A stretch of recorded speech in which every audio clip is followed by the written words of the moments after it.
একবার এক ব্যক্তি ব্যবসা করতেন খুব সৎভাবে। তার দোকানে অনেক গ্রাহক আসত, কারণ সে কখনো ঠকাতো না, সঠিক মাপে দিত আর দামে বেশি নিত না। একদিন এক গরিব মানুষ এলো তার দোকানে, বলল, ভাই, আমার কাছে পুরো টাকা নেই, কিন্তু আমার পরিবারে খাবার নেই, তুমি কি কিছু দেবে? দোকানদার হেসে বলল, ভাই, টাকা নাই তো কি হয়েছে, আল্লাহর নামে যা দরকার নিয়ে যাও। লোকটি কৃতজ্ঞ চিত্তে খাবার নিয়ে চলে গেল। এরপর কয়েকদিন পর সেই গরিব লোকটি এসে এই কথা বলল, ভাই, আল্লাহ তোমার এই কাজের প্রতিদান দিয়েছেন। আমি এখন একটা কাজ পেয়েছি, নিয়মিত উপার্জন হচ্ছে। তোমার এই সাহায্য ছাড়া হয়তো এমনটা হতো না।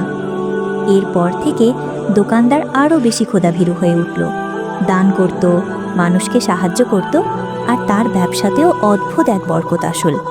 দিনে দিনে ব্যবসা বাড়তে লাগলো।